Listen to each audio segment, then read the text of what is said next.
nami-mislead na po ang bawat Kristiyano pagdating po sa mga bagay na minilihi po natin sa buhay po natin. Paramihan na hindi na po nakapokus ngayon sa mga bagay-bagay pagdating sa Panginoon. Kaya kuminsan, easily, ang bilis po natin talaga nahihiwalay sa Panginoon.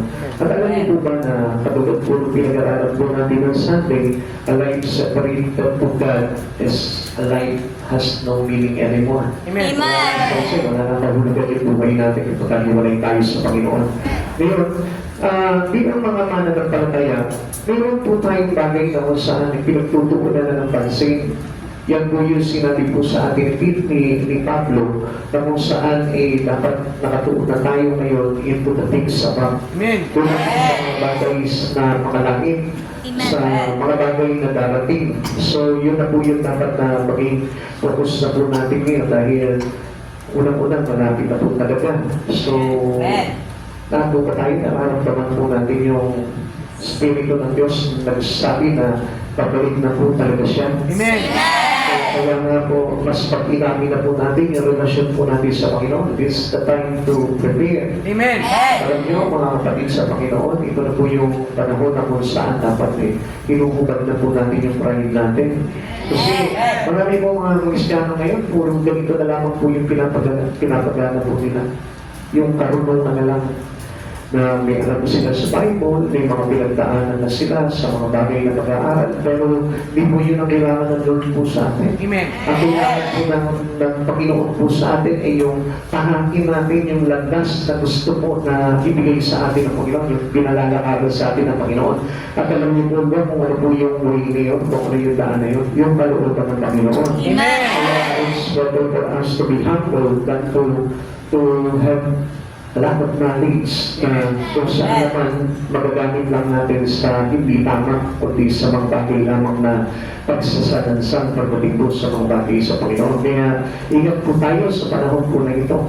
Ito po panahon na ito, halos parang isinisigaw na ng Panginoon na babalik na po talaga siya. Amen. So, lately, diba, meron lang kahapon lang, no? Yung pong mayroon po yung lugar ng Cebu. So, alam na po natin yun. So, nakakatakot po talaga. Hindi po yan safety na lang. So, nakikita po natin yung pagyanig sa iba't ibang bansa, sa iba't ibang lugar. No? So, sabihin niya, may kinalaman na po talaga yan.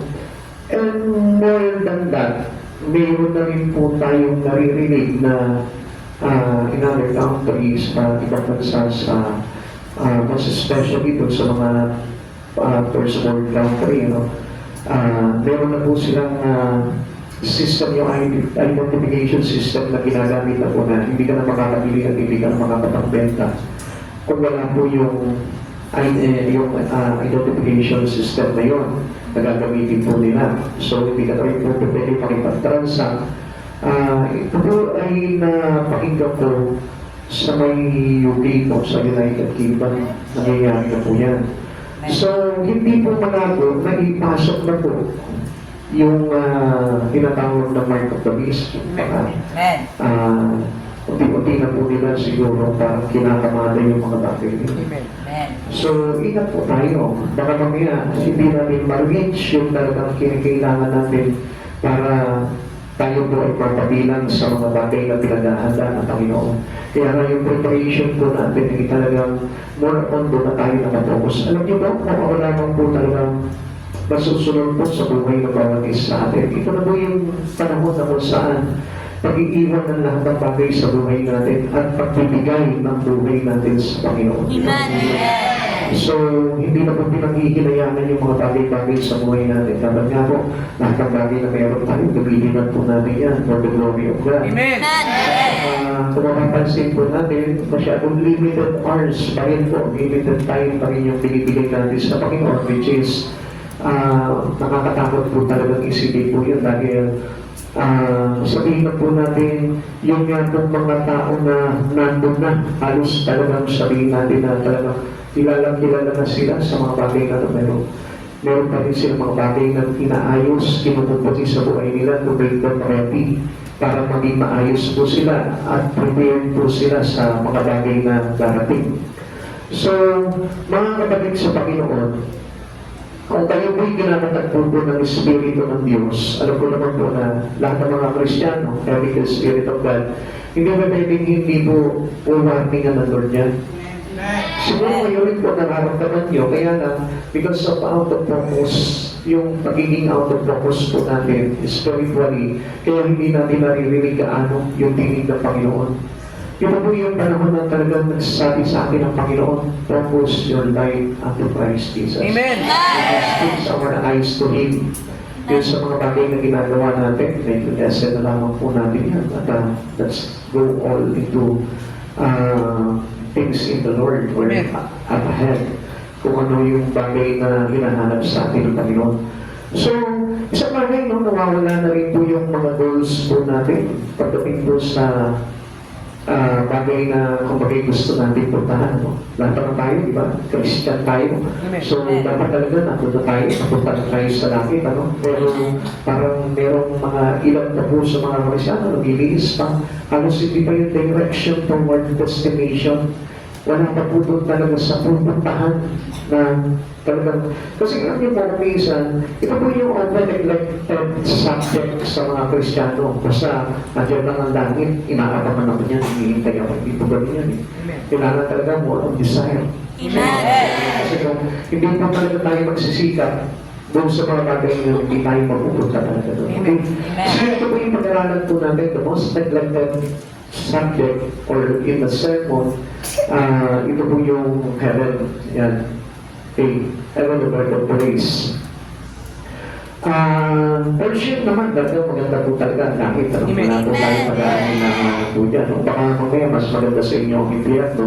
Mas mahirap yan pag gano'n yung pananaw natin. Kaya nga tayo nagsisikap, kaya tayo lumalapit na todo sa Panginoon, kaya tayo, kumbaga, pinapasarap natin yung pag-worship natin sa Lord because of our preparations someday na mapunta tayo sa langit. Amen. Okay.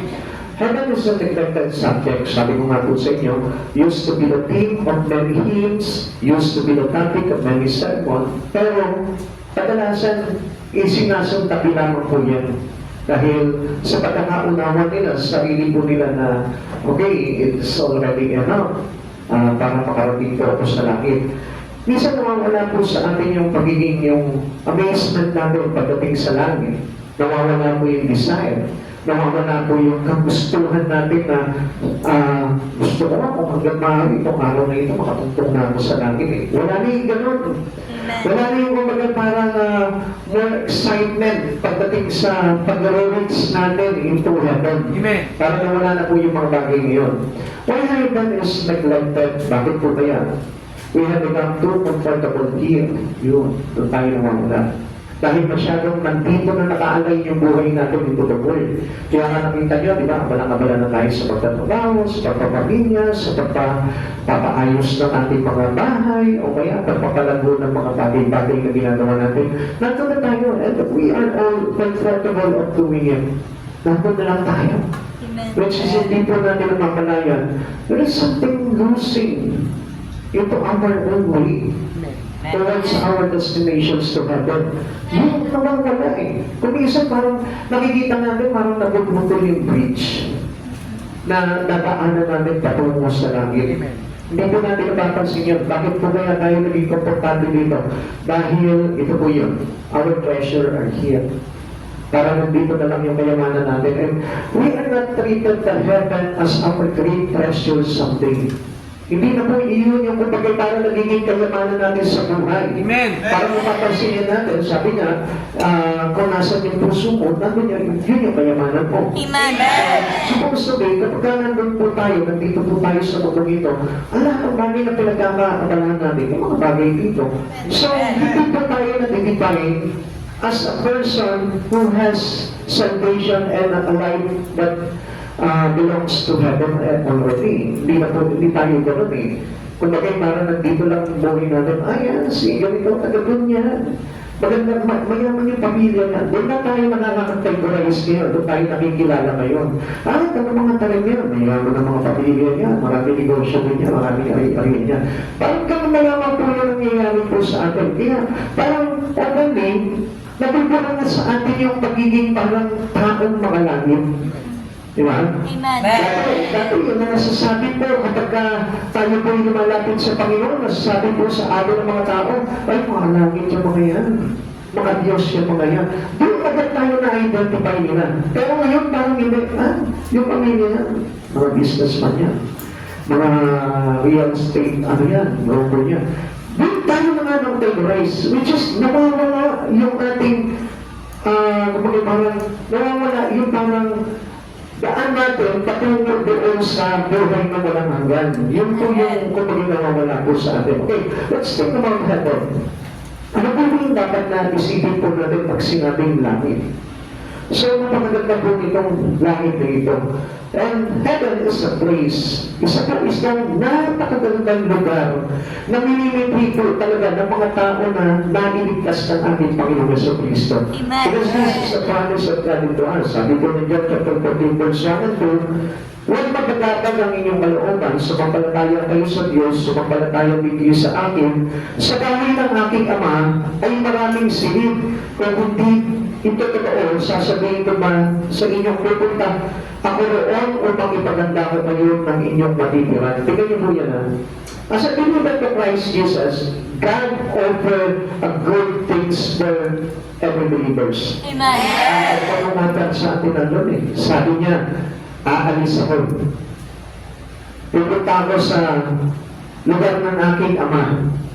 Doon maraming silid doon, ipagahanda ka kayo na matitiran.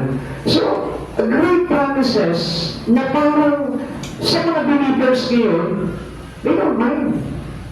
Ay, ba? Honest God, okay. Parang naman na naman po tayo Wala yung excitement. Nakita niyo ba yung excitement mo dito nila Thomas, nila Peter, ano ba? Yung mga, nila Pilipin, no? Ang dami nilang question, parang gusto talaga nilang makita talaga, Lord, saan ang daan?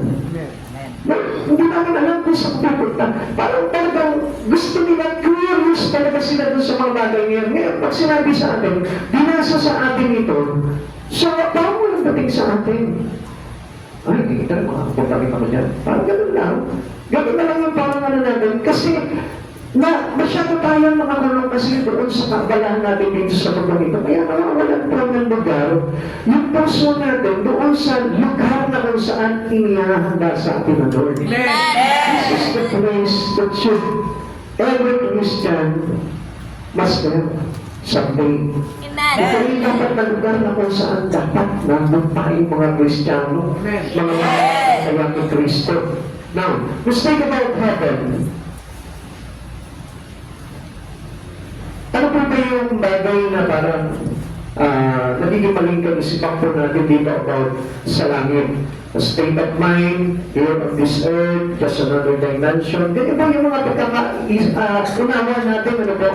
Parang ganyan po yung parang bagay na kung saan nagiging intindihan natin dito sa mga bagay na ito pagdating sa langit. So, mga kapatid sa Panginoon, hindi po ganito po ito. Gusto ko po na maipaliwanag po sa inyo na mabuti po ito langit na kung saan ay talagang napakahalagang lugar na hinihintay ng lahat. Na pagdating ng araw, ito po yung promises ng Lord na kung saan dadalhin tayo. Ito po ngayon yung sa mga speaker niyan. Galang-galangin ko lang. Sa inyo po, ano po yung sabi po dito sa Bible about heaven? The Bible states that heaven is where God resides and is not geographical location. Accessible at normal means that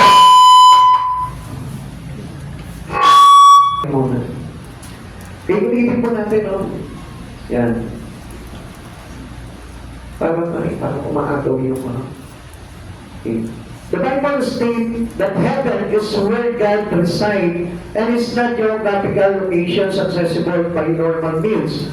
Though it is described as above the earth, the Bible also refers to three heavens. Yan po yung first heaven, second heaven, and the third heaven. Alam na po natin yung bagay niyo, no? The Bible atmospheres outer space and God's dwelling place, with the third heaven being the true heaven or paradise, where God lives, while the exact nature of its location is a mystery. Believers trust that it is where God prepares a place for them in His Father's house. Pakilipat mo na lang.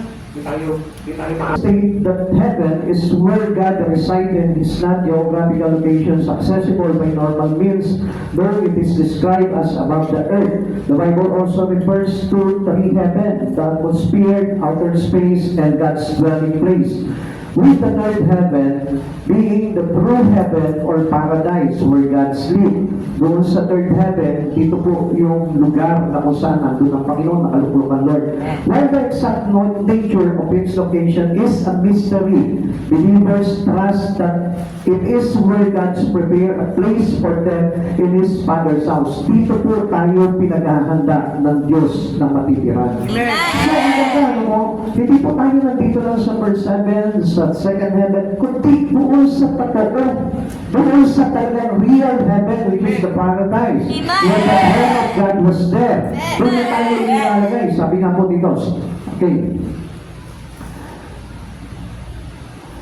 Kung papasahin po natin ito, sabi po sa Tagalog, sinasabi ng Biblia na ang langit at ay kung saan naninirahan ng Diyos at hindi ito para isang lokasyon na mapupuntahan sa pamamagitan ng normal na paraan. Hindi normal na paraan, hindi tayo sasakay ng jet, tapos ibubulusok tayo doon, itatako na tayo doon, nakarating na tayo. Hindi po ganoon.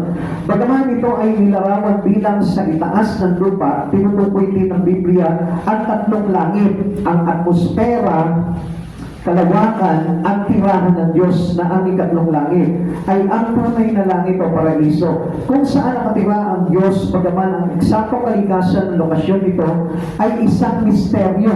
Wala po talaga nakakabatid po nitong bagay na ito. Amen. Ang mga mananampalataya ay nagtitiwala na dito naghahanda ang Diyos ng isang lugar para sa kanila sa bahay ng kanyang Ama. Alam niyo po kung ano yung pinapatuloy sa atin ng Panginoon doon? Bilang believers of Christ na nananampalataya kay Jesus, still this is a mystery for us. Pero, meron tayong pinanghahawakan because of the promise of God. Na sabi niya, pupunta mo na siya doon sa tahanan ng kanyang Ama at tayo'y ipaghahanda niya na matitiran. Dahil sa tirahan ng kanyang Ama ay maraming silid.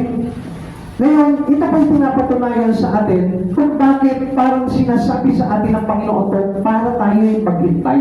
Amen. Just for us waiting and just for us to having a goal na makapunta tayo doon, na marating tayo doon.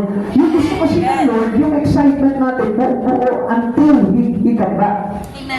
Kaya lang, ang nangyayari po sa atin, parang nawawala, naaagaw tayo ng mga bagay na kaabalahan natin dito sa mundong ito. Alam niyo kung bakit? Dahil nga, we are already comfortable with the Amen. Bakit? Kasi nandito yung ating kayamanan niya, katulad ng sinasabi natin kanina. And it's a place from which God operates. Nandun siya. At alam niyo po ba, the Lord's throne is in heaven. Nandun din po yung kanyang trono na kung saan doon tayo papalibot. Doon tayo sa harapan na yun magpupuri. Amen. Tayo mga mapupunta doon pagdating ng araw, nandun dapat tayo. Nasa harapan tayo ng ating Panginoon. Amen. Alam mo, may mga bagay pa na pinapakita po dito sa araw na ito na dapat natin talagang pagsikapan. At ito yung dapat na makita rin po natin. Now, the Lord's throne is in heaven. Awit chapter 11 verse 4. Si Yahweh ay naroon sa kanyang banal na templo, doon sa kalangitan, nakaupo sa kanyang trono, at buhat doon pinagmamasdan ang lahat ng tao, walang may tatagong anuman sa gawa ng mga ito. So, kung mapapansin natin, doon sa trono ng Panginoon, where is the place that God operates everything? Tingnan niyo po yan, nakikita tayo nandun. Amen. Kaya wala pong bagay na hindi niya nakikita sa atin. Amen. Lahat nakikita niya. Amen. So sa madaling salita, alam niya yung ginagawa natin. Amen. Kaya nga tayo ngayon, anong ginagawa ngayon natin while we are waiting? While we are waiting, dahil alam natin na ang Diyos nakamasid sa atin, tayo naman, binabantayan din natin yung ating mga ginagawa. And supposed to be, dapat makita sa atin ng Lord na tayo meron talagang butihin na makarating doon pagdating ng araw. Alam niyo, karamihan po sa mga Kristiyano ngayon, wala na yung ganun. Nakikita ng Lord, yung bawat kilos natin is not according already in heaven. Wala na doon. Hindi na nakaungkol doon sa langit. Although we are already Christian, we are born again, pero hindi pa rin sapat yung ating ginagawa para masabi na natin sa Panginoon that God recognize us, that our life belongs there. Amen. Hindi yun na nakikita ng Panginoon. Kaya nga, mas maganda na itong heaven na ito ay maging sentro ng bawat mananampalataya. Amen. Bakit? Dapat na magkaroon po tayo ng kumbagay parang awareness dito na sa mga bagay na ginagawa ko, sandali, hindi ito yung patungong heaven. Hindi ito yung sinasabi ng Lord. Alam niyo na kung saan yung daan. Hindi tayo yung katulad po ng tanong po ni Thomas, saan po ba? Hindi namin alam kung saan kayo pupunta Kaya nga, pag titignan po natin, kaya hindi natin alam kasi nga, hindi tayo nakafocus doon. Ano sabi pa dito? The angels are dispatched from heaven. Nandun po yung mga anghel. Kaya nga, ang dami nakakita, di ba, sa mga lingkod niya. Ito po si Stephen, nung siya po ay binabato, the door of the heavens opened, and then nakita niya, maling manaog po yung mga angels. Jacob, doon sa kanyang panaginip, nakita niya rin po, sila Isaiah, ang dami po nakakita. So, meaning, ang pinapakita sa atin ng Lord, dapat makita rin natin na ang mga anghel sa langit, naroon para sunduin tayo pagdating ng araw. Kaya sa chapter 4, verse 13, nakita ko rin sa panaginip na bumababa mula sa langit ang isang anghel na nagbabantay. Alam niyo mga kapatid sa Panginoon, this is excited things na mangyayari po sa atin. Yung bang nabivision mo, yung mga anghel na bumababa at manaog doon, ay parang sinusundo tayo. Pero kung minsan nga, ayaw pa natin magpasundo. No? Dahil kasi nga, alam natin na medyo hindi pa tayo prepared para makapunta po doon. So, tingnan po natin mabuti. What kind of place is heaven? Ito. Dito po tayo papasok as a Christian. Now, alam natin as a Christian, we are heavenly bound. Tama po ba? Amen. Doon tayo papunta Lahat tayo dapat doon na papunta. Pero ang tanong dito, ito bang bagay na ito ng langit? Gano'n na yung ginagawa natin as a Christian who believe Christ Jesus. Tingnan po natin, what kind of place is heaven? This is a place of music. Kaya meron po tayong awit, meron tayong pagpupuring awitin sa ating Panginoon. Why we have music? Because we are from heaven, and heaven bound na po tayong lahat na mga kapatid. Kaya makikita nyo sa awitin po natin, mga inaawit po natin, puro mga papuri sa Panginoon. Dahil it is adopted into heaven. Yung bagay nyo, bakit tayo umaawit? Ano po? Dahil, tingnan nyo gusto ko na malaman po ninyo na ito pong langit na ito ay lugar na kung saan maraming mga awit. And supposed to be, that spirit is belong to our God. Kaya makita nyo ang mga anghel, nakita nila, nag-aawitan. So tayo dahil as a believer, kailangan masaya rin tayong umaawit. Pero minsan nakikita nyo, minimis po natin yung pag-awit po natin dito. No? Maraming mga Kristiyano halos ayaw nang umawit sa Panginoon, ayaw na mag-worship sa Panginoon, ayaw nang kumanta sa Panginoon. Kung minsan nakatayo na lang sila, minsan wala na yung puso nila na awitan ng Diyos. Alam nyo, pag heavenly bound na po tayo bilang mga Kristiyano, supposed to be dapat nandito na sa puso natin yung awit. Magpapapayag kung hindi ka umaawit sa Panginoon. Dahil dito po tayo na nare-recognize ng Panginoon sa Kanya na tayo patungo ng langit. No? Sabi pa ng Pahayag chapter 5 verse 9, inaawit nila ang isang bagong awit, ikaw ay karapat-dapat na kumuha sa kasulatan ng kabalumbon na pagtanggal ng mga seven yun, sapagkat pinatay ka at sa pamamagitan ng iyong dugo ay tinubos mo ang mga tao para sa Diyos mula sa bawat lahi, wika, bayan at bansa. So, through Christ Jesus, nagkaroon tayo ng awit sa puso. Because our sin cleansed to us. Nilinis na sa atin sa pamamagitan ng banal na dugo at doon po sumibol yung awit sa puso po natin. Dahil yung awit na po yun po yung pasasalamat din po natin. Inaawit natin yung kadakilaan ng Diyos. Inaawit natin yung kapurihan ng Diyos. Inaawit natin yung napakadakilang bagay na ginawa sa ating Panginoon. Kaya nga nakita niyo po si David, dahil sa dami ng experiences na ginawa ng kadakilaan sa kanya ni Yahweh, ano ginawa niya? Nabuo sa kanyang puso yung awit. Kaya po, nabuo po yung awit, yung pong sana, nabuo po yun because of parang naramdaman niya sa sarili niya na sa kabila ng mga paghihirap, sa kabila ng mga pag-uusik, sa kabila ng mga labanan, parang nandun pa rin siya sa langit. Amen. Yan ang pinakamaganda sa atin ngayon. Tingnan po natin mga kapatid sa Panginoon. Kapag mayroon pa tayong awit dito sa puso, marunong po tayong umawi pagdating sa Panginoon. Ang ibig sabihin po niya, it can break all the barriers na maghaharang po sa ating patungong langit. Kaya hindi po natin napapansin, kaya nga tinagtad naman tayo ng mga wordly song dito. Para na sa ganon, maguluhan tayo. Kaya nakikita nyo, ang dami mga kabataan ang inaawit po yung mga kaawitin mga mundo. Ang hindi po nila alam, that was the barrier towards his destination. Amen. Harang po yun. Kaya nga dapat na makita natin kayo mga kabataan, hindi po simpleng bagay o parang wala lang yung pag-awit po ng mga pangsanlibutan awitin. That music is belong to Satan.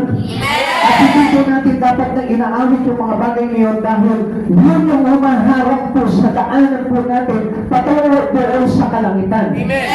Now, what kind of place is heaven? Number 2 is a place of praise. Kaya nga, tayo po mga heavenly bound, kaya po tayo nagpapuri dahil nga po tayo ay patungo sa langit. Tingnan niyo ba? Alam niyo ba mga Israelita, tinuruan din po silang umawit ni Yahweh.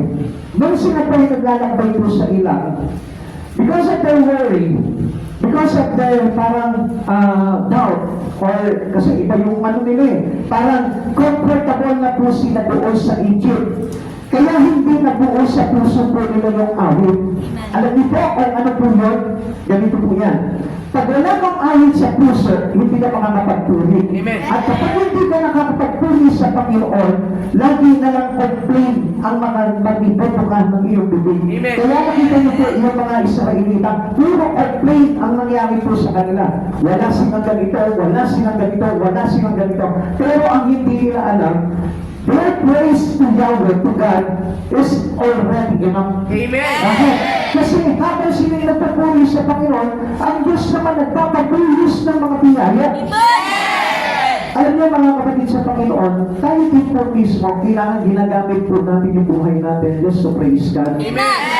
Alam niyo po, nung araw, may naalala po ako na po. Kasi sabi po sa akin, dapat po tayo nagpapuri palagi. Yung bibig natin ginagamit po natin sa pagpupuri. Nung araw po, mayroon po mga nakasama rin po kami na nag-chismis po sa akin noon, kinismis po ako. So, ang sabi ko sa sarili ko, basta ako, patuloy lang ako magpupuri sa Panginoon. Ngayon at niyo po, hinanap ko po siya kung anong klaseng pamumuhay meron siya. Hindi lang po siya nagpupuri sa Panginoon, kundi nakasanayan niyo na lang po mag-chismis. So, ibig sabihin nun, yung kanyang pagpupuri ngayon ay napunta sa demonyo. Kaya nga po, yung pagpupuri natin supposed to be only to Christ Jesus. Ibinibigay lang natin sa Panginoon. Huwag niyo gagamitin yung mga bibig ninyo para makapag-chismis lang dahil yun yung papuri natin kasi Satan. Kaya alam niyo mga kapatid sa Panginoon, instead na tayo po'y mag-chismis ng kapwa po natin, dapat tayo po'y manalangin na lang sa Panginoon. Ipag-pray natin yung mga kapwa po natin. Kung mayroon ng susi na mga bagay na nagagawang masama, ipag-pray natin, maliligtas pa natin ang kaluluwa po nila. Amen? Because we are heavenly bound Christian. So, kung mapapansin po natin, hindi na po tayo dapat affected ng mga bagay na yun, kundi lagi po tayo mayroong pagpupuri. Tingnan po natin yung sinabi sa Pahayag chapter 9 verse 12. Pagkatapos nito, nakita ko ang napakaraming tao na di kayang bilangin ni Luman. Sila'y mula sa bawat bansa, lipi, bayan at wika. Nakatayo sila sa harap ng trono at ng kordero, nakadamit ng puti at may hawak ng mga palaspas. Isinisigaw nila ang kaligtasan ay nagmumula sa ating Diyos na nakalublok sa trono at sa kordero. tumayo ang lahat ng mga anghel sa palibot ng trono ng matatandang pinuno at ng apat na nilalang buhay. Sila'y nagpakilapa sa harapan ng trono at sumamba sa Diyos na nagsasabi, Amen. Sa ating Diyos ang papuri, kaluwalhatian, karunungan, pasasalamat, karangalan, kapangyarihan, at kalakasan magpakailanman. Amen. Sa Kanya lahat ibinigay. Amen. Kaya ibig sabihin, tayo po mismo, tingnan nyo kung ang laman palagi ng bibig po natin is more on complaint, paano mo mapapapurihan ang Panginoon? Kung lagi kang daing sa buhay, hindi pa tayo makakapagpuri sa Panginoon. Kung marami kang reklamo sa church, kung marami kang reklamo sa pagpupuri mo, kung marami kang reklamo sa mga bagay na tinuturo sa iyo ng Panginoon, that is not praise. So kaya nga, out of the abundance of our heart, kailangan ang lumabas po dito sa ating bibig, yung puro papuri sa Panginoon. Marahil nga sa kalagitnaan ka ng mga pagsubok, pag-uusig o anumang bagay, kailangan na ibabalik mo sa Panginoon ang papuri. Kasi doon niya nagbibigay sa atin sa Kanya ng maluwalhating pagsamba natin. Amen. Another, what kind of place is heaven? Number 3 is place of service. Kaya kung napapansin po natin, as a heavenly bound Christian, tayo po ay naglilingkod na kailangan sa Panginoon. It is a must. Lagi po natin tandaan, lahat tayo kailangan naglilingkod sa Panginoon. Ano yung mga yung katabi mo? Alam mo ba yung paglilingkod? Alam mo ba yung paglilingkod? Hindi po kayo nagsimba ka, naglilingkod ka na sa Panginoon. Kasi marami po ka naririnig na gano'n eh. Kiniklaim po nila na naglilingkod sila sa Panginoon kasi nagsisimba sila. Hindi po gano'n. Papakita po sa inyo po yan. Sabi po gano'n dito, heavenly bound Christian, kailangan naglilingkod tayo sa Diyos. We must serve our God, knowing the value of service when time is come. Alam kasi natin, na yung paglilingkod na yun, mayroon pong magandang bagay na magaganap sa iyo doon sa langit. Pakita ko po sa inyo yan. Sabi po ng Tahanan chapter 13, chapter 7, verse 30 to 15, tinanong ako ng isa sa katatandang pinuno, sino ang mga tao na kadamit na puti at saan sila nanggaling? Tingnan nyo.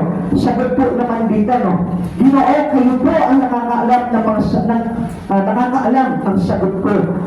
At sinabi niya sa akin, sila ang mga nanggaling sa matinding kapigatian. Tingnan nyo, nilinis nila at pinaputi ang kanilang damit sa dugo ng kordero. Iyan ang dahilan kung bakit sila nasa harapan ng trono ng Diyos at naglilingkod sa Kanya sa templo araw at gabi. At ang nakaupo sa trono ang siyang kumupukop sa kanila. Alam niyo po ba, pag heavenly bound tayo, dito pala nangyayari na yung paglilingkod mo. Amen. Amen. Alam pa natin, na pagdating natin sa langit, paglilingkod tayo. No, kung tayo po dito sa pagkang ito, hindi marunong maglingkod sa Panginoon, hindi tayo mapapabilang sa harapan ng ating Panginoon. Kaya nga kung halimbawa, naglilingkod ka sa Panginoon, sabi ko nga po sa inyo, dami mong reklamo, I tell you the truth, baka hindi po tayo makamating doon. Amen. Kasi dito pa lamang pinangyayari na sa ating practices na po natin yun. Amen. Kaya tayo naglilingkod dahil pagdating ko sa langit, tayo po mismo lahat maglilingkod po tayo sa Panginoon. A place of comfort. Ito bang lugar na ito is a place of comfort. Walang ibang comfort, walang ibang magbibigay sa inyo ng kapayapaan kundi dito sa lugar na ito. Amen. So, heavenly bound Christians runs towards God when trouble comes. Sabi ko nga po sa inyo, it is better for us to know greatly na pinapractice po natin na dito pa lang langit na sa iyo. Bilang mananampalataya, dapat dito pa lang langit na. Now, paano mo makikita yun kung halimbawa sa gitna ng mga pagsubok mo ay namamroblema ka? Sa gitna ng mga alalahanin mo ay paano nalulugmok ka? So, ibig sabihin po dito, there is no place here of comfort. Amen. So, para nakikita po natin dito na wala sa isa yung ginagawa po natin paglilingkod o paglapit sa Panginoon. Parang wala ang Diyos sa buhay po natin. Alam niyo po, ang Diyos, kapag tayo po yung nandun sa mga kapigatian ng buhay, ang Diyos po mismo bumababa sa atin, dala-dala niya yung langit. Amen. Mamaya makikita niyo po yan kung paano nakita po nila na bumababa yung langit po dito. Ano po? Alam niyo po ba ang Lord mismo sa mga mananampalataya na naglilingkod at nagpapagad para sa Panginoon, yung langit mismo, habang hindi pa tayo nakakapanindog, ibinababa sa atin ng Panginoon. Amen. Tayo chapter 7 verse 16 to 17. Hindi na sila magugutan ni mauuhaw man, hindi na rin sila mabibilag sa araw, di mapapasok sa ng anumang matinding init, sapagkat ang Kordero nasa gitna ng trono ang nagiging pastol nila. So, makita niyo po yun, ano? From out of His throne, bumaba dito at pinastol po tayo. Siya ang gagabay sa kanila sa mga dugal na tubig na nagbibigay buhay at papahiran ng Diyos ang bawat luha sa kanilang mga mata. Ito po yung kumbaga parang nakita po ng Diyos na doon sa mga Israelita ng araw, reklamo ng reklamo, pero hindi po nila alam kasama nila po ang Panginoon. Now, a place of rest. Bakit po ba a place of rest po ito? Those who serve God has final rest in Christ. Tingnan nyo, ano mga kapatid sa Panginoon, ang pinakamaganda po pala dito, na kapag ikaw nagpagal ka ng todo for the glory of God, dito pa lamang sa mundong ito, meron ka tinatawag ng final rest in God. Amen. Pagdating ng araw, pagod ka man dito, hirap ka man dito, inursig ka man dito, pero meron kang papahingahan sa piling ng Diyos. Bakit po naman nangyayari yun? Tayo, chapter 14, verse 13. At narinig ko mula sa langit ang isang tinig na nagsasabi, isulat mo, mula ngayon, pinagpala ang mga nagmamatay na naglilingkod sa Panginoon. Sabi, itinatapak na tayo sa langit. Amen. Lahat pala nga naglilingkod. Kaya magpuri kayo, magala kayo mga naglilingkod sa Panginoon.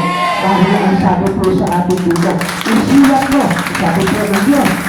Mula ngayon, pinagpala ang mga namamatay na naglilingkod sa Panginoon. At sinabi ng Espiritu, totoo nga silang pinagpala, magpapahinga na sila sa kanilang mga papapagal sapagkat sinusundan sila ng kanilang mga gawa. Amen. So nakita niyo po kung gaano po yung paglilingkod, kung gaano kahalaga po yan, na dapat binabali po natin yan, iniingatan natin yan. Hindi natin pinababayaan na maitaboy tayo ng kaaway para mawala tayo sa paglilingkod, sapagkat ang paglilingkod ay maglalagay sa atin into final rest in Christ. Kaya sabi ko, pusin ko, masarap talaga maglingkod sa Panginoon. Na kahit na sabihin mong nauubos yung pera mo dahil sa paglilingkod mo, na nangiitim ka dahil sa paghahayon mo, napapagod ka, alam nyo, mas masarap pa rin po yun. Amen. Dahil sa katotohanan lamang po, ang pinakamasarap po dito, pagdating ng panahon, sa piling ng Lord, nakatatak ka na doon sa langit. Nakatatak ka na, nakabilang ka talaga doon sa langit dahil sabi mo, tayong mga nagpagal. Isinusulat na tayo doon sa kalangitan para na sa ganon. Pagdating ng araw, mayroon tayong patinding kapahingahan sa piling ng ating Panginoon. Alam nyo, mga kapatid sa Panginoon, pag naglingkod ka sa Panginoon, hindi exempted tayo sa mga bagay-bagay, sa mga pagsubok, sa karamdaman, sa kung ano-ano. Pero, alam nyo kung bakit pinararanas sa atin ng Panginoon yun? Kasi kapatid ng ating pagpapagal yun sa ating paglilingkod sa Panginoon. Isa na uubusan tayo, naghihirap tayo, nawawalan tayo, pero pagpagin po yun. Minsan, inaaway tayo, inaapi tayo, parang nabibihado tayo pagdating sa church, pero gusto ko po malaman kung lahat yun dahil pagdating ng araw, doon mo ma-recognize na ang sarap pala ng pagpapahinga doon sa langit. At ito po, hingahan natin wala dito. Kaya kapag mo pa lang, nagpahinga ka mo, wala ka ng pahinga doon. Amen.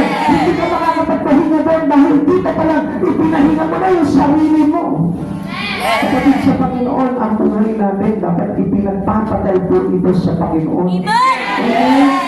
Amen. At dapat po natin malaman yun. And that was the place of heaven. Yun po yung talagang merong langit dito sa puso niya. Hindi niya pala naglilingkod na makikita ko puno-puno pa rin ang naganangan sa puso. Puno-puno pa rin ng kapahingahan sa puso. Puno-puno pa rin ng kagalakan sa puso. Bakit? Kahit na sa kapila ng mga bagay ngayon, kasi ang Diyos mismo, ibinababa niya dito, yung langit.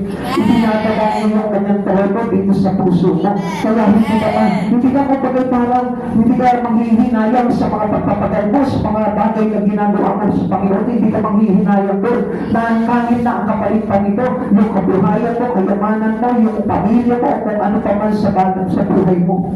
Kapatid sa Panginoon, gusto ko malaman mo, piliin mo ang Diyos sa buhay mo para pagdating ng araw, meron kang final rest doon sa langit. Ika-anim, a place of rejoicing. This is a kind of place in what kind of place is heaven? A place of rejoicing. Believers who serve God will soon join the big event in heaven that could be our eternal rejoice. Yun ang pinakamasarap doon. Yung talagang lubos na kagalakan. Yung talagang totoong nagalakan. Yung mangyayari yun kapag ka nangyari na yung final event na kailangan po na nandun tayo. Amen. O paano kung hindi ka kabilang doon?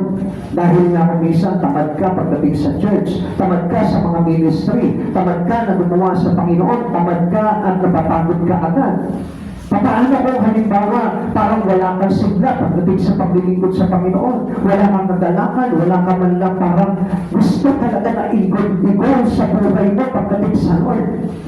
Hindi po tayo magkakaroon dito final or big event that could be a part of eternal rejoice someday. Kaya lagi po natin makita po itong mga bagay dito, mga kapatid sa Panginoon. Sabi po ng Pahayag chapter 19 verse 17, nakita ko naman ang isang anghel na nakatayo sa araw, sumisigaw. Siya ng malakas at tinawag ang mga ibon sa impapawid. Halikayo at magkatipid para sa malaking handaan ng Diyos. Sa totoo lang, ibon kaya ang tinawag doon? Ha? Ibon kaya ang tinawag doon? Sa palagay ko, hindi ibon. Anong gagawin ng mga ibon doon sa langit? Amen? Amen. Sa palagay ko, tayo ang mga nagpagal. Tayo ang mga nagpapakahirap, nagbibigay sakripisyo pagdating ng araw pa sa Panginoon. Alin tatawagin ng Panginoon? Doon po tayo magsasama-sama at doon tayo kumagay parang sasabihin sa atin ng Panginoon, maghihati kayo sa aking kagalakan. Amen? Kaya nga, pag-iisan po natin at patuloy po tayo pagsikap po talaga na magpapagal sa Panginoon. Amen. Amen. Karaniwan sa atin, iba, kung minsan, by chance lang tayo maglilingkod sa Panginoon, ay wala akong ginagawa ngayon, maglilingkod muna ako sa Lord. Bakit marami akong gagawin ngayon? Tapos ako ngayon. Hindi ako pwede ngayon. Marami tayong reklamo, kaya ang nangyayari po sa atin, ang daming place sa buhay po natin na namimiss po natin. And most especially the place of heaven, yun yung nawawala. Para pag ang isa-isa tinatanggal mo yung pinaharaanan mo patungong langit dahil sa mga bagay ngayon. Heaven is a place of beauty. Napakagandang lugar. Pahayag chapter 21 verse 10, napasa ilalim ako sa kapangyarihan ng Espiritu at ako'y dinala ng anghel sa ibabaw ng isang napakataas na bundok. Ipinakita niya sa akin ang Jerusalem, ang banal na lungsod na bumababa mula sa langit buhat sa Diyos. Ha? Sabi ko sa inyo, ang langit bumababa eh. Amen. So kung napapansin po natin dito, alam niyo tayo mga naglilingkod sa Panginoon, ngayon pa lang pinatatanong na sa atin ng Lord ang langit. Paano yun, Pastor? Yung minsan, hindi ko nakita ang langit eh. Alam mo kung bakit hindi mo nakita ang langit? Kasi iba ang nakikita mo. Yung kayamanan ng mundo na nakikita mo. Amen. Kaya hindi mo napansin si Jesus, nung time na tuksuhin siya ng diablo, ang sabi sa kanya ng Satan, nakikita mo lahat ng mga yan? Nakikita mo ang kayamanan ng kalawakan na ito? Ang sabi niya, ibibigay ko sa iyo, magpatira pa ka lang sa akin. Pero anong sabi ni Jesus? Sa Diyos lamang ako magpapatira pa. Tignan mo mga kapatid sa Panginoon, hindi tinignan ni Jesus yung yaman ng sanlibutan. Hindi niya tinignan yun. Bakit? Ano ang nakikita niya? The special place in heaven. Amen. Kapatid sa Panginoon, iyon ang kailangan po natin. Amen. Ang makita po natin yung ganda ng langit at hindi yung ganda ng sanlibutan. Karamihan po sa atin, marami sa mga Kristiyano ngayon ang tinitignan yung mansyon dito sa mundo. Yung magagarang sasakyan, yung kayamanan ng mundo, yun ang nakikita nila. Alam niyo bakit? Because they treasure what's here. Andito ang kayamanan niya. Kaya hindi mapatagal sa kanila ang langit. Pero if you really close to Jesus, at talagang ang Diyos talaga yung iyong kayamanan sa buhay mo, I tell you, makikita mo yung langit ngayon pa lang sa mga bagay na ginagawa mo para sa Panginoon. Yung paglilingkod mo, langit yan. Yung pag-awit mo, langit yan. Yung papunin mo, langit yan. Sabi ko nga po sa ito, dito pa lang matatagal mo na ang langit kung ginagawa mo itong mga bagay nito. What kind of place is heaven? A place of music, a place of praise. Yeah? So, ibig sabihin, nandun ka na sa langit kapag ka ikaw marunong ka magpuli. May awit ka sa puso. Meron ka kamalakan. Meron ka kapahingan. Meron ka komfort. Meron ka lang isinapakita na sa iyo ng Panginoon yung langit.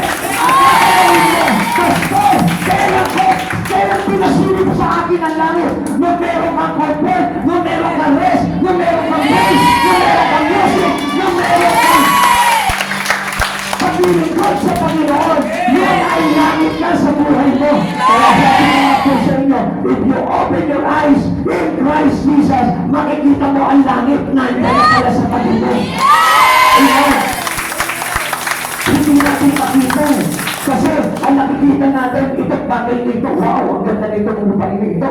Wow, ang ganda nito tahanan nito. Oh, ang ganda nito kotse nito. Wow, ang ganda nito mga damit na ito. Ang gaganda ng mga alas. Ang gaganda ng mga buto. Ang gaganda. Lahat ng mga bagay na nakita mo ay bawang nandito lang. Bakit? Kasi this is your treasure. But if Jesus is your treasure, makikita mo kung nasaan yung langit. Amen! Makapakita sa iyo ng Diyos, anak, yung iyong pagpapuri, langit dyan. Yung iyong musika, langit dyan. Yung iyong kapahingahan, langit dyan. Yung comfort mo, langit dyan. Yung iyong kagalakan, langit dyan. So dito pa lang na magpapakita sa atin ng Panginoon na kapag ang isang tao ay nagpapagal pagdating sa Panginoon, ang ibig sabihin yun, you have the praise of heaven. Praise God. Alam niyo po ba kung sino itong nasa ilalim ng kapangyarihan na tinutukoy po dito ng Espiritu? Sila yung mga mananampalataya naglilingkod sa Diyos na nag-iimpok ng kayamanan para sa langit. Amen! Kaya sabi ng Lord, alam niyo po ba kung sino po yung inakasan niya maging po kayo ng kayamanan sa langit? Alam niyo po ba kung sino itong tinutukoy na ito? Tayo po na nakakakilala sa Panginoon sapagkat kailan mag-iimpok ng kayamanan ang isang hindi nananampalataya kay Kristo. Amen. Kaya as a believer of Christ Jesus, you must store up your treasure in heaven. Not here. Not dito. Kung meron ka ng kayamanan dito, convert mo yun into treasure in heaven. Kung may kayamanan ka dito, gamitin mo into mission, huwag mo ipagkakait sa Panginoon. Tignan mo mga kapatid sa Panginoon. Minsan nga, alam nyo, marami po sa atin, hindi pa nga po binibless ang church eh. Kaya supposed to be, dapat ito yung binibless natin eh. Dapat ka binibless natin yung vision. Dapat ka binibless natin yung gawain ng Panginoon. Dapat binibless natin yung mga misyonaryo. Amen! Dahil doon tayo nakakapag-convert ng kayamanan sa langit. Minsan nga, alam nyo, minsan ang binibless pa natin si Satan eh. Mabibless na sana sa iyo ang church, pero anong ginawa mo? Ay, sayang. Dito mo na lang ilalagay ito. Minsan, ipibless mo na lang yung misyonaryo, eh nakita mo yung kaibigan mo. Ay, sa kanya mo na lang ipautang. Kapatid sa Panginoon, lay up your treasure in heaven. Tatandaan ko po itong araw eh. Meron pang isang mananampalataya kami mga kapatid dito, mga bataan. Meron sila mga binibenta-benta para makapaglahagi lamang po sila. Hindi ko na po babanggitin kung sino. At hindi na rin ako magbabanggit ang produkto nila. So, bilhin nyo na lang. Pero meron nila, nabalitaan ko, sabi nila, Pastor, wag na nga. Kasi baka mamaya ma-open kayo eh. Pero supposed to be, alam nyo, dapat tinitala niyo yung mga bata na yun eh. Alam niyo po ba, nung araw, ano po, yung pagpabigan po natin dyan sa baba, yung pagpabigan na po yan, blessing po ng Lord yan. Hindi naman namin alam na mabibili po namin yan dahil wala naman po kami pera. Pero kung minsan, alam niyo po, huwag na lang din. Kayo na po ang bahala. Gusto ko sanang pakita po sa inyo talaga kung paano mag-store up ng treasure sa heaven eh. Pero kung minsan, alam niyo po, mas ginagawa pa po natin, pinahihinayaan po natin, makakatulong na lang sa church, pero hindi pa natin ginagawa. Pero alam niyo, kung talagang heavenly bound Christian po kayo, lahat ng favor ibibigay niyo sa gawain ng Panginoon. Lahat ng favor ibibigay niyo sa mission para sa Panginoon. Lahat ng favor ibibigay niyo para lang ma-spread pa yung mabuting balita sa maraming tao. Ito yung mga heavenly bound Christian na kung saan ramdam nila yung langit sa puso nila. Kaya pag po sila nag-i-impact ng kayamanan, alam niyo, huwag niyo pangihinayangan yung mga bagay na yun. I-bless niyo po palagi ang mga bagay sa Panginoon. Dahil yun ay pagtatanim po natin, pag-i-impact po natin ng kayamanan sa langit. Tapos alam niyo po, nung araw, meron pa po akong alam, mayroon pa po ako na ewan ko ba't pinapaalam sa akin ng Lord po ito eh. Kapwa nga na ng palataya, alam niyo po, sinunsugan po yung kanyang kapatid. Sabi niya, bakit nagbibigay ka ng ganyan? Dapat huwag ganyan. Ganito lang dapat. Eh, ang sarap pa naman sana mag-bless itong tao na ito kasi kahit kami natutuwa kami kasi pagka nag-bless itong tao na ito, parang pati yung mga kabataan namin dito nakapakain. Amen? Amen.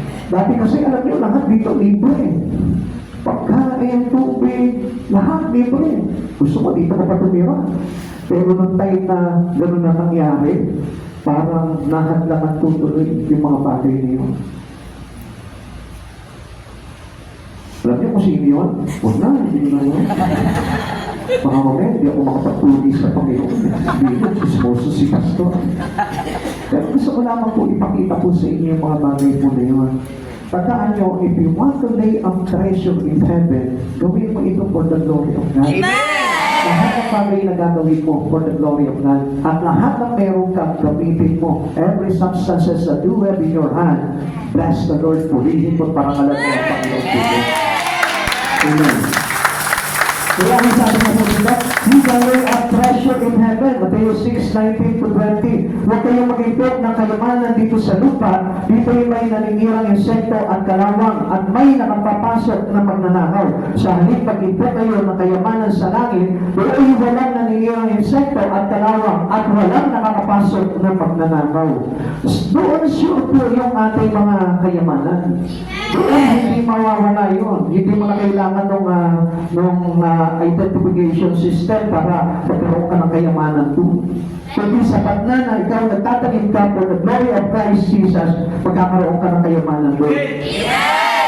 Ikalawa, heaven is a prepared place. Ito po ay inilaan po at inihanda sa ating ng Panginoon. I got to prepare a place for you, sabi po dito na John chapter 14 verse 3, at kapag naipaganda ko na kayo na matitiran, ako'y babalik at isama ko kayo upang kayo'y makapiling ko kung saan ako naroon. Saan kayo babalik si Lord? Saan kayo babalik itong si Jesus na nangako sa atin? Pag naipaganda ko na kayo na matitiran, ako ay babalik. Saan niya kaya tayo babalikan? Alam mo, where the place kung saan ka kinatagpo ng Panginoon at iniwan ng Panginoon, dapat doon ka rin palitan ng Panginoon. Amen. What do you mean here? Dapat, nung ikaw ay iniwan ng Panginoon, mainit, maalad, at talagang malalim ang pag-ibig ng iyong paglilingkod sa Panginoon, dapat ganun ka rin madatnan ng Panginoon. Hindi ba yung parang pagbalik ka dito? Ikaw na ba yan? Patangan, hindi naman ikaw yung iniwan ko, Pedro. Tanas, hindi ikaw yan. Felipe, hindi ikaw yan. Ang iniwan ko doon, mainit ang pag-ibig sa akin eh. Mainit yung kanilang mga pagkaya, pagkapagal. Mainit yung mga alagad ko ng araw. Pagbalik ni Jesus, asan yung pinangako ako dito na paghahanda ko ng lahat ng matitirahan dito sa langit. Kapatid sa Panginoon, kamadat na ng Panginoon, na nawala na doon sa lugar na kung saan pinag-iwanan sa ng Panginoon. These are the people who were prepared and prepared to us for you. Sabi niya, ang sabi niya kanina, sabi niya ulit dito, I go to prepare a place for you. Sino yung for you na yun? Tingnan po natin. Yung for you na tinutukoy po dito, yung po sinabi po sa John chapter 12:26, ang naghahangad na maglingkod sa akin ay dapat sumunod sa akin, at saan ako naroroon ay naroon din siya. Pararangalan ng Ama ang sino man naglilingkod sa akin. Ano sabi ni Jesus? Kung saan naroon siya, naroon din. Saan naroon ng Panginoon, naroon din siya. So, ibig sabihin, pagka iniwan ni Jesus, He leave you the same and He come back you the same. Kapag makita niya na ikaw pa rin yun, hindi ka nababago. Ganon pa rin yung pag-ibig mo sa Kanya. Kaya nga marami na mga Kristyano, tumatagal, nawawala yung pag-ibig sa Panginoon eh. Di ba sabi nga po ng Panginoon, dapat na magbalik tayo sa unang pag-ibig natin sa Lord. Amen. Kasi yun po yung kailangan na makita sa atin ng Panginoon. Yung unang pag-ibig natin sa Panginoon, na pinangakuan ng Panginoon, I go to prepare for you. So, ano sabi niya po sa atin dito? Naaalis mo na siya at ipaghahanda niya tayo. Amen. So, sa mga tuwid, mga kapatid sa Panginoon, yung pinangakuan ng Diyos na yun, ikaw. Amen. Yung oras na yun, ikaw yung pinangakuan ng Diyos. Yung pagkataligyan ng Panginoon, ikaw pa rin yung pinangakuan niya yun. Huwag naman po sana magbigo ang Panginoon sa atin. Dapat tayo pa rin yung pinangakuan ng Panginoon na sinasabi niyang for you. Amen. Amen. The cross, the resurrection, and ascension were ahead. Jesus will lead them, He will go to heaven, He will prepare heaven for them and us para sa atin yun. So sa mga tuwid, mga kapatid sa Panginoon, kailangan lagi po tayo na nandun, naglilingkod, nagpapagal, nagsasakripisyo, nagtitimpok, nag-iimpok ng kayamanan sa langit. Amen. So, ilan pa po kaya sa mga Kristyano ngayon ang talagang totoo nag-iipot ng kayamanan sa langit? Sa tingin mo sa sarili mo kaya ngayon, ikaw ba'y nag-iipot pa rin ng kayamanan sa langit until now? Tatapon natin mga kapatid sa Panginoon, mayroong mga bagay na pinakita po sa atin ng Panginoon. That we are prepared for these promises of God. Hindi naman tayo po yun eh. Kasi nauna na pagkaganap itong mga bagay nito. Then pagkatapos po nito, ang Diyos nangako sa atin, aalis po na siya, babalik siya para i-prepare sa atin ang langit. Amen. Kaya mga kapatid sa Panginoon, make your life always prepared.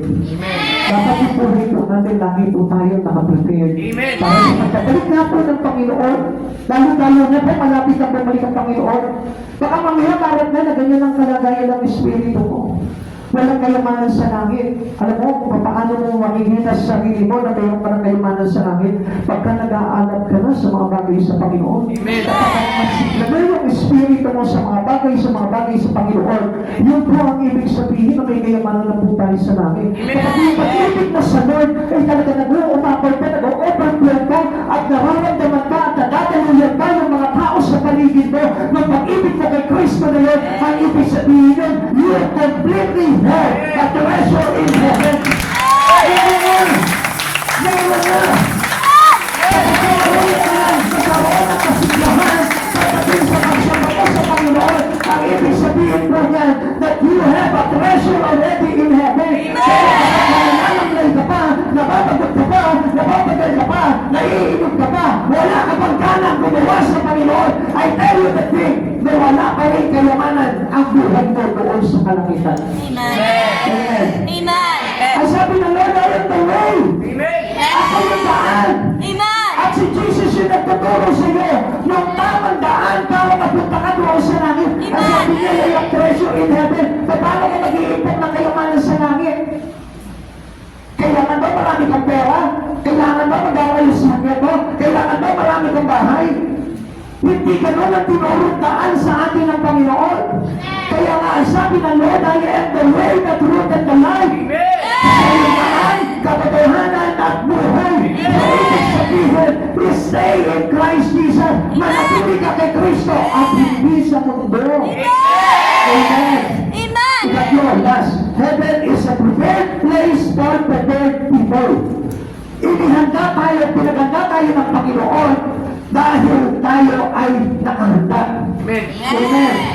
Pero paano sa pagbabalik ng Panginoon, sabi ko nga po sa inyo, ay hindi ka naman nakahanda.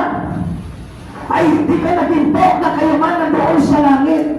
Sabi po ni Jesus po sa atin, John chapter 14, verse 4 to 6, at alam na ninyo ang daan patungo sa pupuntahan ko. Sinabi sa kanya ni Tomas, Panginoon, hindi po namin alam kung saan kayo pupunta. Paano namin malalaman ang daan? Sumagot si Jesus, ako ang daan, ang katotohanan at ang buhay. Walang makakapunta sa Ama, kundi sa pamamagitan ko. Ibig ko po sa inyo, sabi ni Jesus, ako ang daan, ang katotohanan at ang buhay. Wala makapupunta sa Ama, kundi sa pamamagitan ko. Ngayon, kapatid sa Panginoon, alam mo na yung daan. Pero, nililinis mo pa rin yung daan mo. Paano ka makakarating doon sa tinatawag na heaven? That better place. Paano ka makakarating doon? Kung alam mo na kailangan ng kasipagan sa pag-iimpet ng kayamanan sa langit, pero sa ibang bagay ka masipag. Alam mo na yung katotohanan na kailangan panghawakan mo yung buhay ayon sa kalooban ng Diyos, pero yung buhay pa rin dito sa mundong ito, yung ipinamumuhay mo. Kapatid sa Panginoon, alam mo na ang totoong buhay. At ang dapat na buhay na dapat ipinamumuhay ng bawat isa katulad natin na patungo sa langit ay yung buhay na ayon kay Kristo. Amen. Amen. Kaya sinabi po sa kanya ni Tomas, Panginoon, hindi po namin alam kung saan ka po kayo pupunta. Paano namin malalaman ang daan? Alam nyo, matagal na po namin kasama ang Panginoon, pero parang tila para rin tayo si Bilibe. Panginoon, ipakilala niyo po sa amin ang Ama. Felipe, ang tagal niyo na akong kasama, pero tila hanggang ngayon hindi niyo pa rin nakikilala ang Ama. Mga kapatid sa Panginoon, ang tagal na natin mga Kristiyano, ang tagal na natin nakikinig ng salita ng Diyos, pero until now, hindi pa rin natin alam yung patungong daan papunta sa langit. So, alam ko naman si Jesus sa daan eh. Naawit ko po nga, inaawit ko pa nga po yan eh.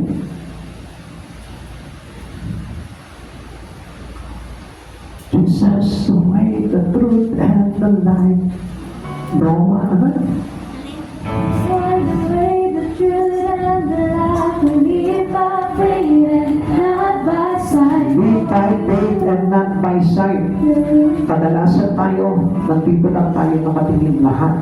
Ang pamumuhay natin dito sa mga bagay na nakikita, hindi sa mga bagay na pinananampalatayaan natin kay Jesus.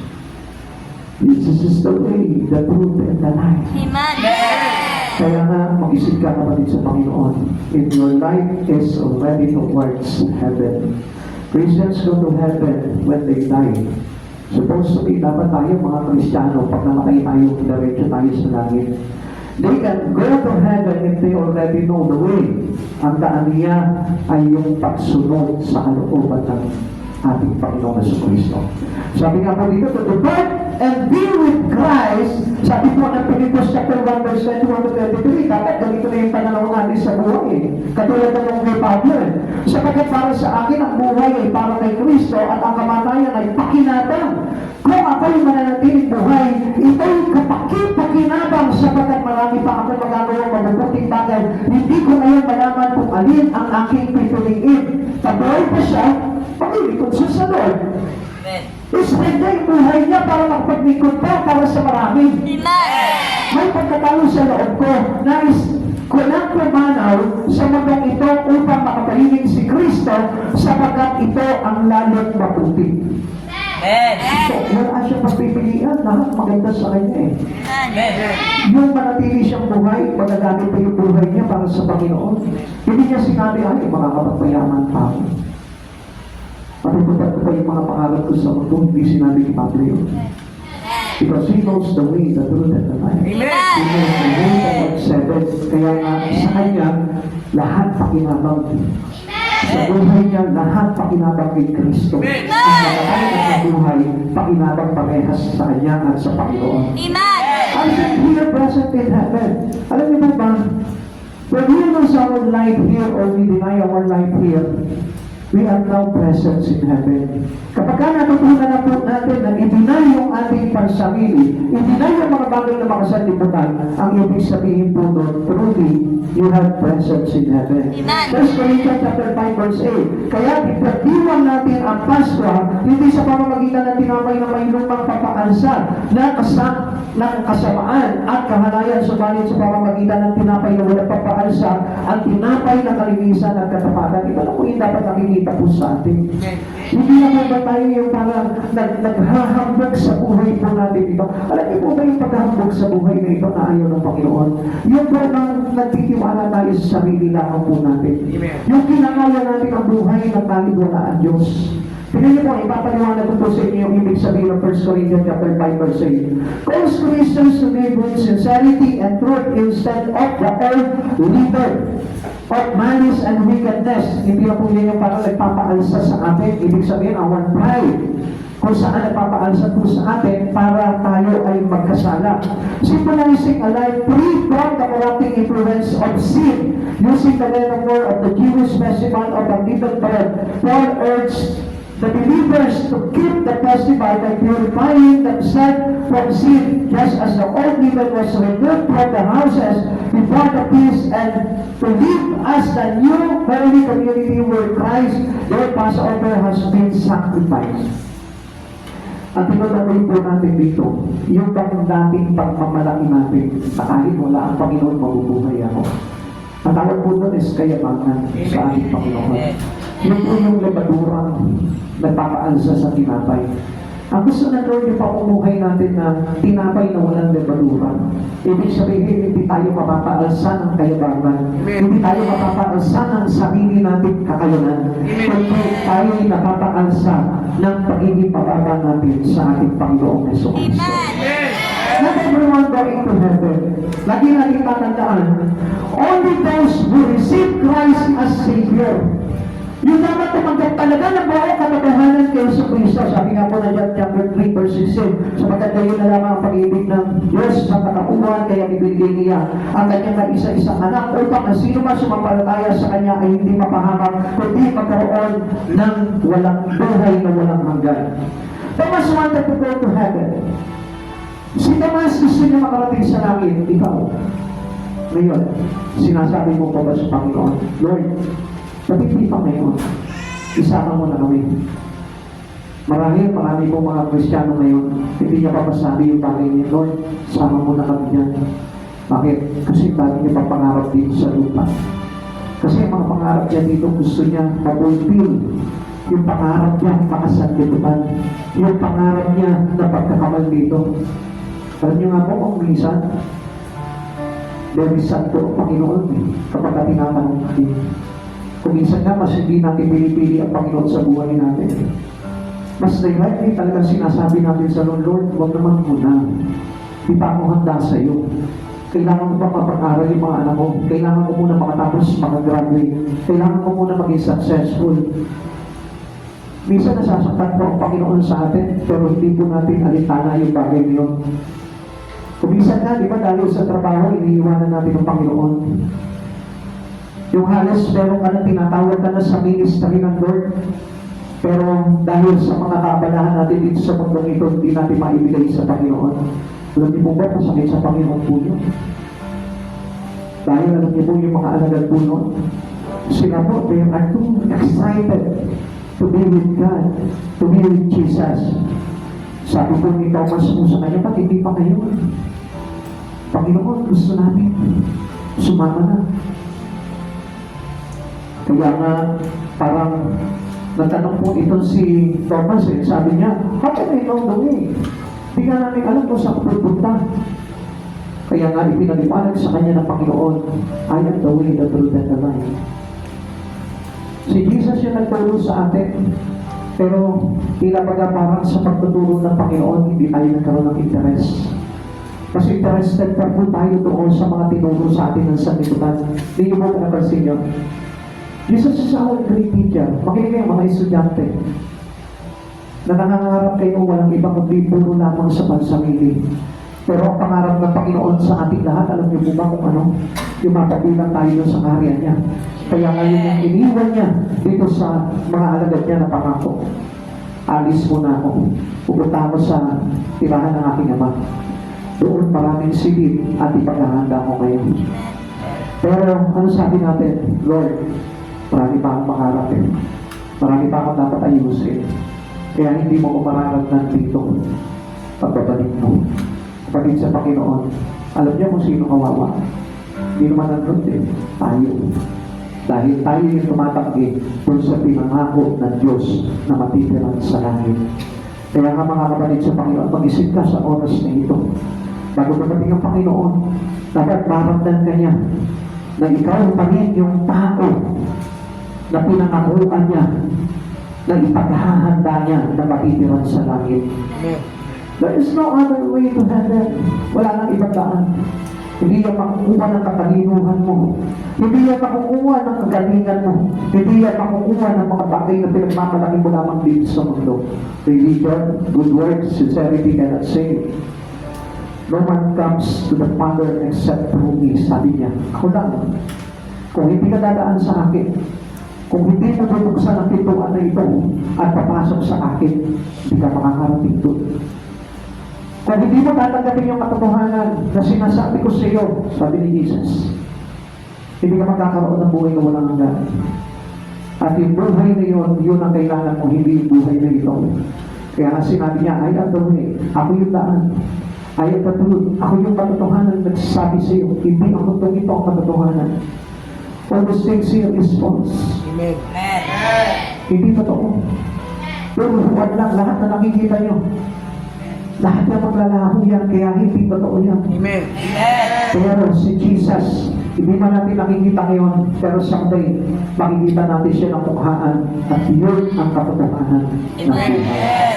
Kaya mga kapatid sa Panginoon, para makarating po tayo doon, tayo dumaan doon sa kalooban ng ating Panginoong Kristo.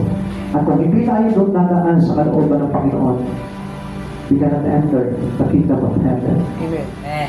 Wala pa, kahit ang pangyari. Hindi natin mo pwede ipilit yung sarili natin sapagkat yung kalooban ng Diyos ang kailangan maganap, hindi ang kalooban ng tao. At sa oras na ito, nais na doon na mag-isip ka. Nais na Diyos na pag-isipan mo yung ino-offer niyang pangako sa iyo. Pinangako ka ng Panginoon, aalis mo na ako at sa aking pagbabalik kapag na ipaghandla ko na kayo na matitiran, babalik ako, susunduin ko kayo, isasama ko kayo doon kung saan ako naroon. Ngayon, ano nagbibigay sa iyo ng kaligayahan sa buhay mo? Kapatid, pag-isipan mo mabuti. Kahit na yumaman ka sa mga ito, kung wala siya sa Kristo, di ko pa rin. Kahit ikaw na yung pinakamarunong na tao sa mga ito, kung wala siya sa Kristo, di mo iniwan na sa buhay mo si Kristo, di mo pa rin. Mananatili ka dito kung mararamdaman ka ng Panginoon na hindi na ikaw yung pinakakuha niya. Tandaan mo kaya ka nandito ngayon, nangako sa atin ng Panginoon na babalik siya kapag napagdadaan tayo na matitiran at malapit na yung panahon na yun. Pero ang tanong, ikaw ba naghahanda ka? Ikaw ba pinaghahanda mo pagdadating ng Panginoon? Pinagsisikapan mo ba na mabuhay ka sa katotohanan kay Kristo? Nilalakaran mo ba yung daan patungo sa Kanya? Yung buhay ba na ino-offer sa iyo ng Lord at pinamabuhay mo ngayon? Huwag ka masinaw sa mga bagay sa lipunan.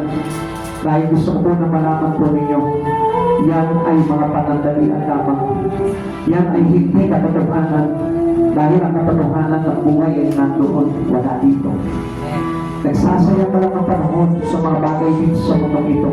Nakilala mo na si Yesu Cristo pero hindi mo pa alam kung ano yung katotohanan. Na pinipilit pa rin natin, ito ang mahalaga sa akin. Pero isinisiksik sa puso mo, sa isipan mo ng Panginoon, anak, ito ang panghawakan mo. It is eternal. And our God is a God of infinity. At gusto ko po na malaman mo, yung pinapahalagahan mo lamang dito sa pagkat ito. Panandalian lamang po ito at hindi natin madadala ito doon pagpanaw natin. Mag-isip ka sa oras nito, kapatid. Sabat na ang buhay na kung anong meron ka. Magpasalamat ka na sa Panginoon, mag-ikot ka na sa Panginoon. Igugoy mo na yung buhay mo sa Panginoon. Hindi ito yung bagay na makakahadlang sa iyo sa daan at na binuksan sa iyo ng Panginoong Jesucristo. Nagyan, kapatid, sa Panginoon, mapapahama ka dyan. Huwag yung daan na yan at pahakin mo.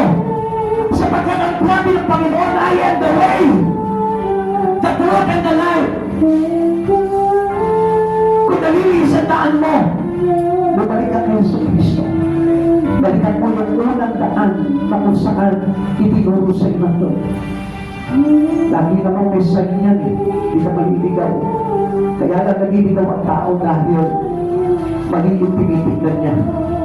Pero kung tama na ang paningin mo, ang pananaw mo, kung saan ang paningita mo, hindi ka maliligaw sapagkat ang pagkulang-kulang makikita mo kung ipamulat mo ang iyong mata, walang iba kundi si Jesucristo. Wala kang iba makikita. Kung talagang ipamulat mo lamang sa katotohanan yung buhay mo, wala kang iba makikita kundi si Jesucristo. Kaya sa oras na ito, kapatid sa Panginoon, try mo, mag-isip ko, huwag mong i-preach yung sarili mo dahil meron po tayong iniwan na manuskripto na kung saan nagtuturo sa atin ang talagang totoong daan. At hindi po ito. Hindi po nandito, hindi nakasulat dito yung mga bagay na tinatahak mo. Iwanan mo yun. Kung wala dito, yung pagbubuhay mo ngayon, iwanan mo yung pagbubuhay mo. Kung mo pagkinayangan yung mga bagay ni Kristo, dahil yun yung tamang daan. Nandiyago mo kayo tumayo.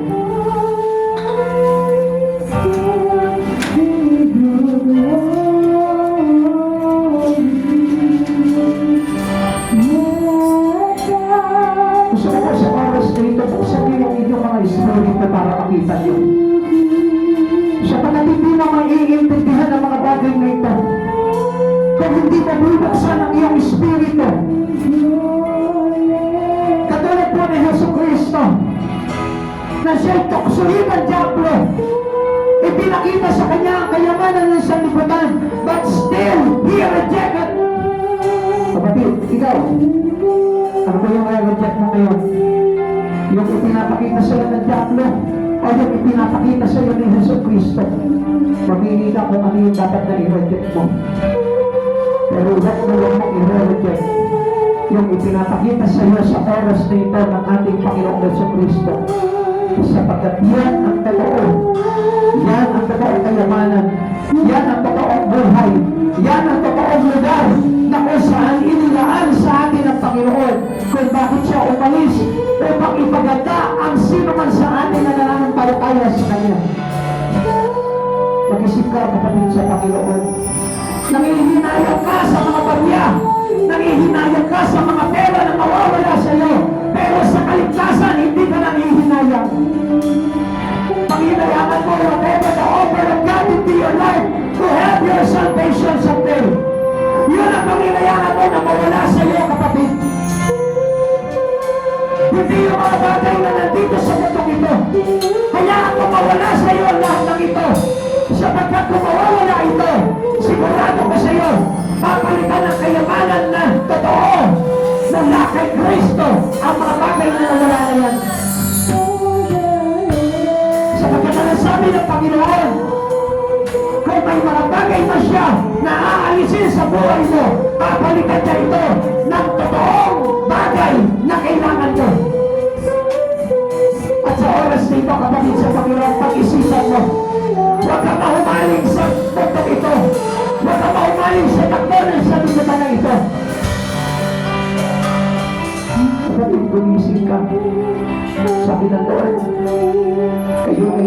buhay, magbangon ka.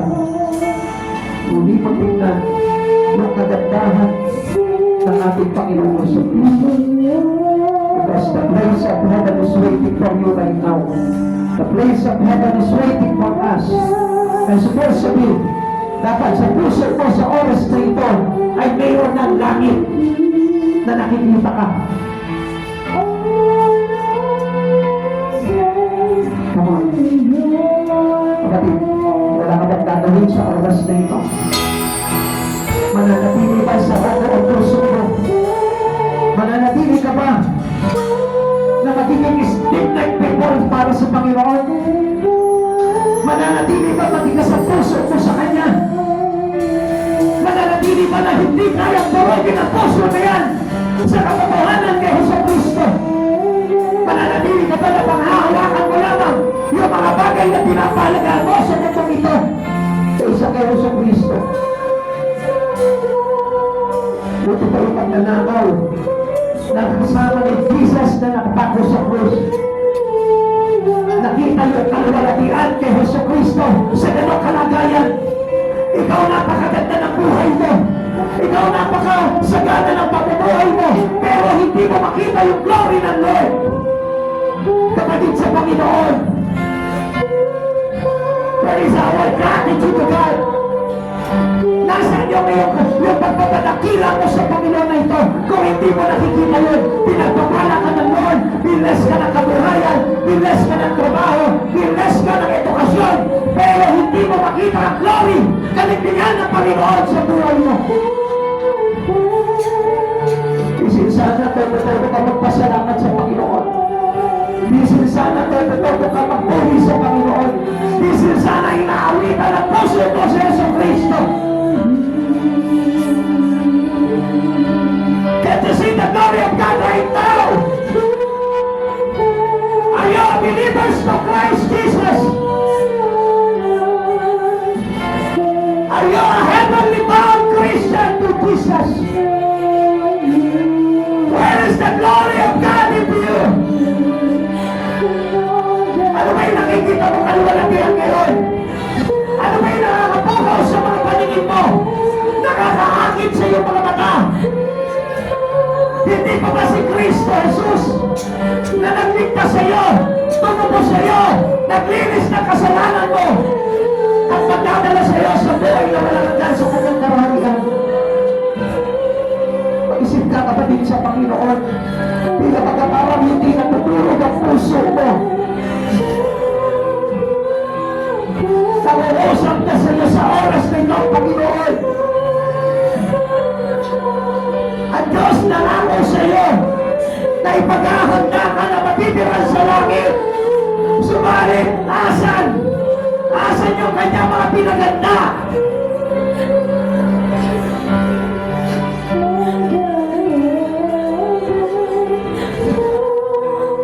Wala bang ibang mahalaga sa iyo kundi ang mundo ito? Wala bang ibang mahalaga sa iyo kundi ang pag-aaral mo, ang negosyo mo, ang trabaho mo, ang tahanan mo? Wala na bang ibang mahalaga sa iyo kundi ang sarili mo? Hindi mo ba bang kayang pahalagahan si Jesucristo at ang pangako niya sa iyo? Hindi mo ba makayang iwanan man lamang yung gawain mo kapag halito para mapaliwalhati mo si Jesucristo sa buhay mo? Hindi mo ba kayang iwanan kung araw ng Miyerkules yung gawain mo para maparangalan mo si Jesucristo? Hindi mo ba kayang ipagamit ang buhay mo para sa kaluwalhatian ng Diyos, para sa katakilaan ginawa niya sa buhay mo? Asan yung mga niligtas ng Lord? Asan yung pinagpadala niyo sa Kristo sa krus? Asan yung mga tao na yun? Kung bakit bumaba si Kristo dito sa lupa? Asan na yung mga tao na yun na nilinis ka sa lahat ng pagkakasala?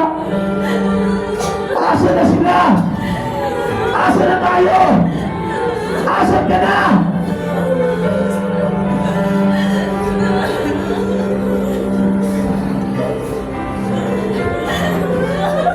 Christians are not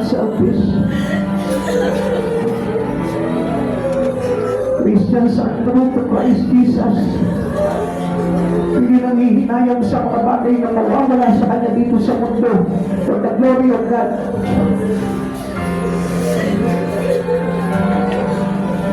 Tinatanong ng Panginoon, may mararamdaman pa ba ako sa aking pagkabalik? Sabi niya sa atin sa ating napahayag, malapit na siya dumating. Dala niya sa kanyang kamay ang mga gantimpala. Ang tanong dito, kapatid, sa Panginoon, may maratnan kaya ang Panginoong Jesucristo sa kanyang pagbabalik? Dala-dala ang gantimpala ng buhay na walang hanggan na ipinangako niya para sa atin. Kapatid sa Panginoon, hindi mo man lang ba mapapagamit ang buhay mo sa Kanya kahit man lang sa isang araw, sa isang linggo, sa isang buwan? Patuloy mo po ba pagdadalo ng Panginoon sa buhay mo? Patuloy mo tayo bang itatangi na lamang yung mga bagay-bagay sa personal mo at hindi na maitangi ng todo ang Panginoon? Kunti lang naman ang hinihingi sa iyo ng Panginoon. Kunti lang naman. Hindi naman katulad ng pagpapagal niya. Kunting sakripisyo, kunting pagod, kunting pagpapagal, kunti lang. Sabi mo, iniibig mo ang Panginoon ng lubusan. Pakita mo sa Kanya para sa Kanyang pagbabalik, matuwa siya na kahit mayroon man lang 2, 3 na naghihintay ng kubok sakdal para kay Kristo.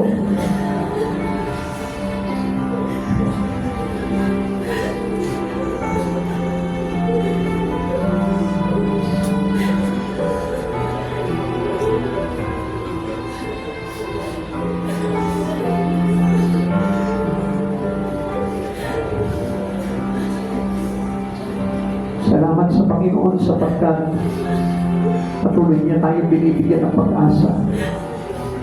Hindi niya pinuputol yung pag-asa niyo. May tsansa, may pagkakataon pa para makuha natin yung mga bagay na nais ng ayon sa kanyang kalooban.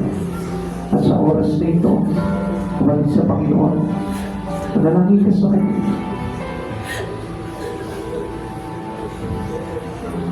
Bakit hindi mo hayaan na mabago yung buhay mo? Huwag natin itiinit yung sa sarili natin sapagkat mayroong pamantayan ang buhay na nais ng Panginoon para sa kanyang mga anak. We are now separated from this world because we are now ready to choose to live with Him someday in His kingdom. Yun po yung gusto ng Panginoon. Kaya nga tayo pinipag-prepare na ng Lord. Kaya nga niyayamig niya na bawat sulok ng mundo.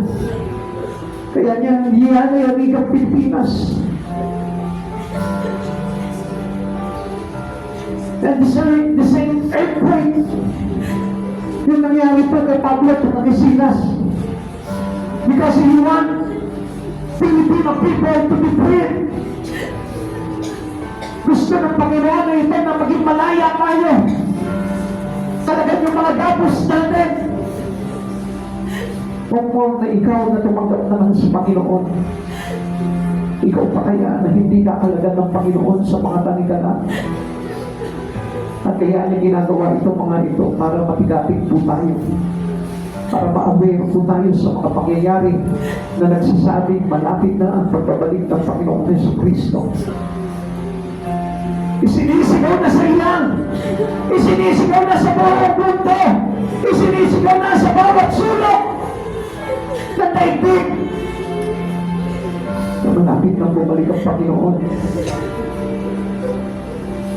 Pero marami pa rin tao ayaw pa rin ilaga ang buhay kay Kristo. Nangihinayang pa rin siya sa mga bagay na mawawala sa kanya dito sa daigdig na ito. Na kung tutuusin, wala naman talagang umahalaga sapagkat kapag natatapos na ang mundong ito, wala nang saysay ang mga bagay-bagay dito sa salibutan ito. Salamat sa iyong Panginoon.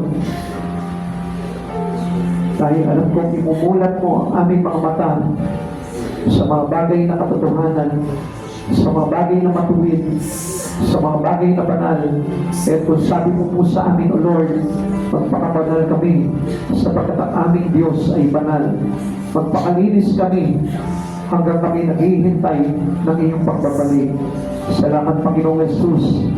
Ama namin Diyos, patuloy po kami nagpupuri ng papasalamat sa iyong kabutihan. Dahil patuloy po kami, Panginoon, pinapaalalahanan sapagkat nalalapit na po ang iyong pagbabalik, O Lord. Isinisigaw na po sa buong daigdig na malapit ka nang bumalik, O God. Panginoon, ihanda mo kami, O Lord. Ano mang bagay na nakikita mo po sa amin, O God. Turuan mo po kami sumunod sa iyo. Turuan mo po, Panginoon, na maging malambot ang puso namin, O Lord. Turuan mo po kami mapagpakumbaba. Turuan mo po kami tumanggap ng mga aral. Turuan mo po kami, Panginoon, na kumalinga, Panginoon, sa mga bagay na nais mo, Lord, ayon sa iyong kalooban. Panginoon, turuan mo po kami, Panginoon, na mag-alay ng buhay sa iyo, O God. Turuan mo po kami, Panginoon, na magkaroon ng mga interes, Panginoon, pagdating sa mga bagay sa ikaliligtas namin sa buhay na walang hanggan. Panginoon Jesus, hangad ko ang kaligtasan ng lahat.